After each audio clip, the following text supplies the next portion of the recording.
Hello and welcome to South King County Real Estate Update. It is Friday at 3 p.m., so I am back here to deliver your real estate news. And this is a very special edition of South King County Real Estate Update. We have been doing this for a year. Woo!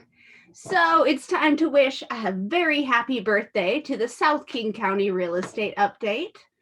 And we are celebrating in style. So thank you so much for joining me. I truly appreciate it. I really do love doing this show, and it would be pointless if it wasn't for you. So thank you so much for watching, and here's to the next year. Yay! All right, let me go ahead and jump into my slides.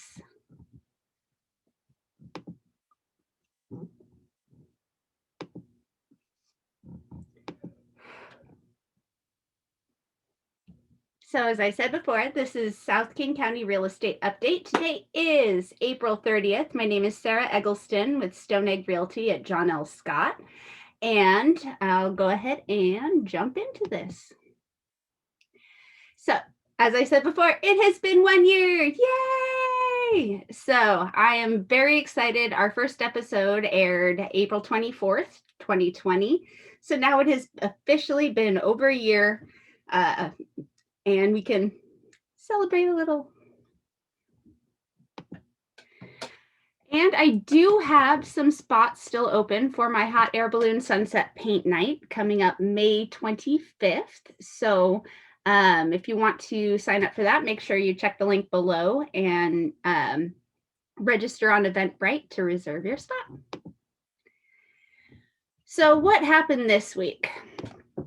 So I am back to talking with some clients. It's been an insane market for buyers. Like, it is just super hard to find a home you like, and then after you find it, secure it because there's multiple offers on it. And it has just been super challenging even to just find something that really suits clients' needs in a lot of cases, just because there's not a lot on the market. So I have some clients that are moving out of the Seattle area and they want to move to Renton. Part of this is because of the lower cost of living. Part of it's to be closer to family. There's a whole bunch of reasons why they're moving away from their Seattle address. But this is something that we have seen a ton. People wanting to move out of Seattle, move to the South End, and then not being able to find anything they like, or when they do, it's a struggle to get it. I must say it is super, super important for buyers right now to have a plan. Have a plan. Sit down with your agent, work on what you can do financially, what you can do that's not financial, that can increase your odds of getting your offer accepted. Because right now you just really have to have it dialed in. Homes are selling in 2-3 days sometimes, sometimes less. I've seen homes sell same day that they're put on the market, put on in the morning, and they're gone by the afternoon. I've seen it. And it's just super important to have that plan dialed in before you find that home, because there's been a few where this couple that's moving from Seattle, we've talked about certain properties and they kind of hummed and hawed over them, and then by the time they said yes, let's do it, it was gone. So make sure you have that plan dialed in.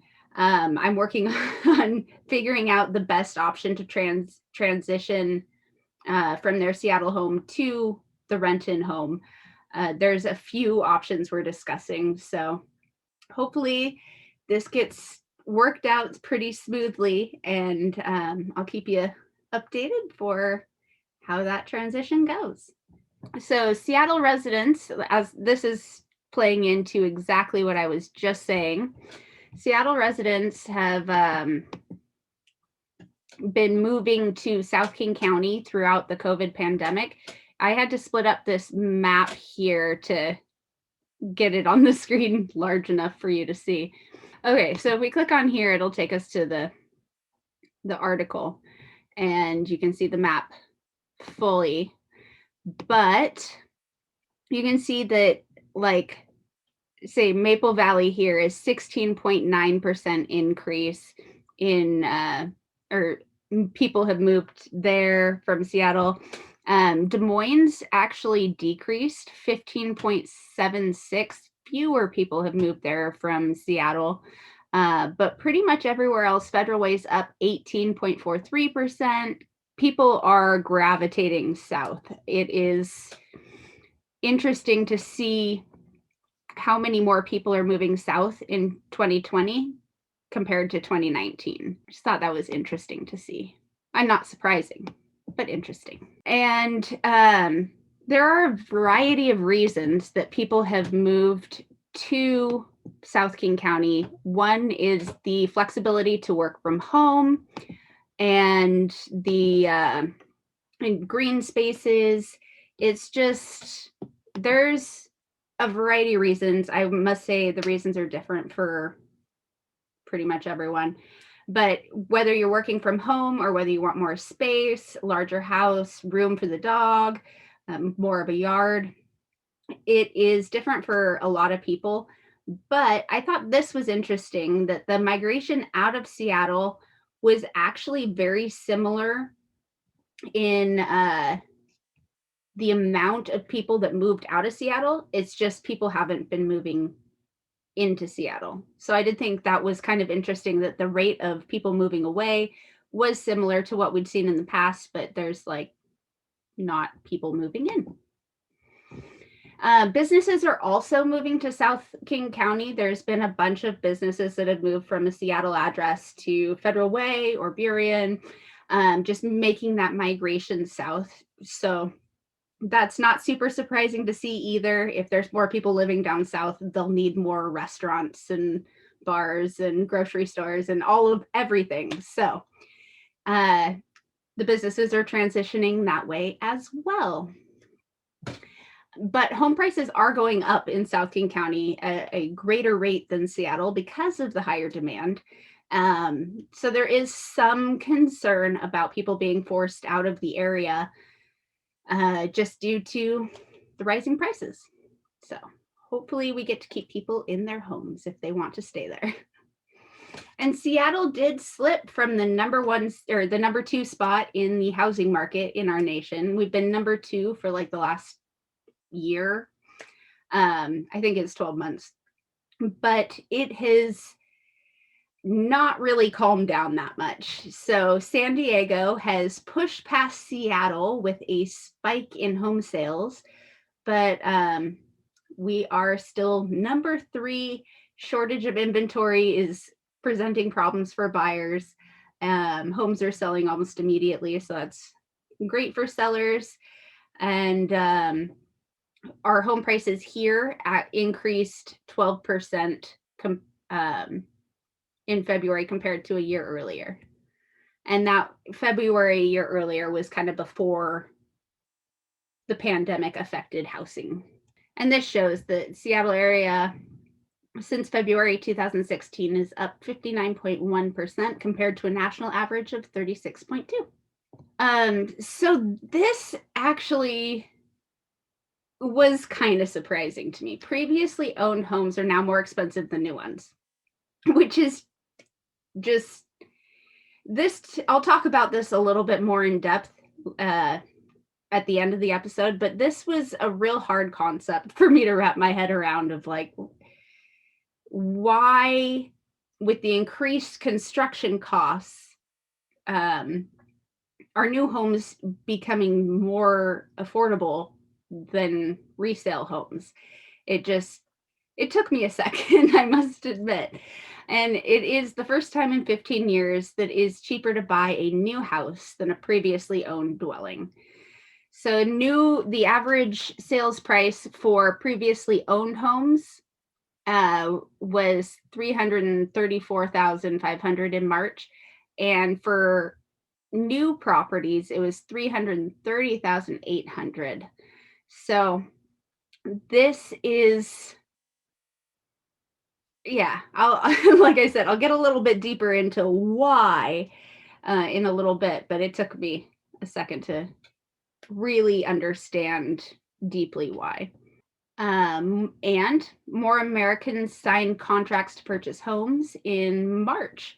So this is another thing that we're seeing as part of this. I said last week to expect some sensational headlines going forward because of year over year comparisons.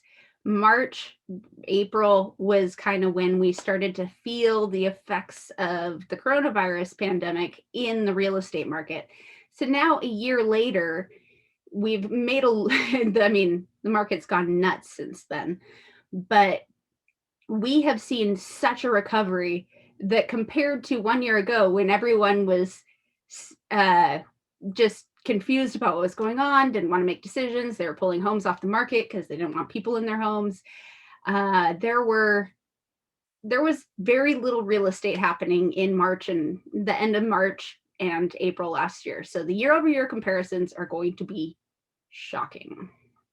Yeah, so right here, we're 23.3% ahead of where we were last year on contract signings, but it's largely due to the lockdowns. So, and that brings us to our market stat minute. For new listings in King County, we had 858, pendings 1,133, and 942 sold listings. So you can see that the new listings and pending sales have both ticked down this week. Pending sales has ticked down because new listings has ticked down. If we had more listings on the market, we'd have more pendings because homes are going pending almost immediately.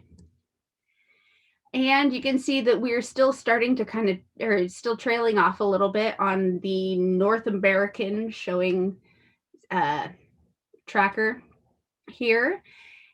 We are still quite ahead of where we were last year, 43.3% of where we were last year, because, there was not a lot going on this time last year. And, but we are trailing off a little bit, and that's just due to the fact that there is very little to see out there. And last week, mortgage rates were at 2.97, and they're remaining just about steady this week at 2.98 on our weekly average. If we look at the mortgage rates daily, though, this is a snapshot taken from today at 2:52 p.m. And it looked like mortgage rates were at 3.12 for today as a snapshot, which is actually down 1.01% from yesterday. So this is the article that I am like, this came out last Friday after my show, and I was just like, oh, I wish I'd had this. So I knew I had to cover it this week. There is a huge disconnect between home sales prices and rates right now. And this, honestly, listen up, because this is kind of fascinating. Okay, so our new home sales in the last month for March went up. We actually had more home sales than the month before by quite a significant amount. But the price of new homes has gone down. And construction costs, lumber costs have gone up. So this is a little bit surprising to see. So here's the home price change annual by a percentage. And overall, home prices are going up insanely fast. So what is going on here if homes in general, prices are rising, but new homes prices are shrinking? And the short answer is size. The size of the homes. There's lot sizes are a lot smaller. In a lot of areas, they're trying to figure out how to rezone to have higher density on a specific lot and basically accommodate all of the housing that we need in our industry. And so they're building smaller homes. So the average price of a home, new home, has gone down because they're building smaller homes on smaller lots. So that kind of makes a little bit more sense when you think about it that way. But existing home sales have gone down quite a bit, and existing home values have gone up. So this is the exact opposite of what we saw with the new construction, with the inventory, with the home prices going down for new construction and up for existing homes, and the opposite for the amount of sales. So this is just, I thought this was extremely interesting, and I wanted to bring your attention to it. So here we have the change in home prices since 2012. Existing homes is the orange, new homes is the blue, and you can see they crossed a little last year, and new homes were rising in price a lot and then kind of flattened off, and new existing homes surpassed the value of new homes that were being sold. And we're up more than 300% in our lumber prices since the beginning of the pandemic. You can see it's just shocking how much it's jumped from the beginning of the year until now. So it'll be interesting to see if home builders can keep up with demand with all the lumber prices increasing, and some, just having the people available to do the work.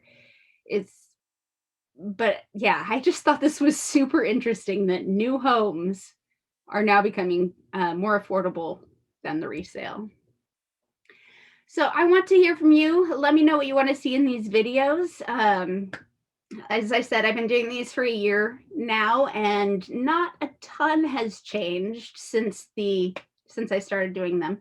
So if you'd like to see a change, something else offered, any feedback that you have is helpful. I would love to make these shows as valuable for you as I can. If you have any questions, please feel free to reach out. I love talking about the real estate market and would love to share what's going on in your specific area or the areas that you're looking to buy.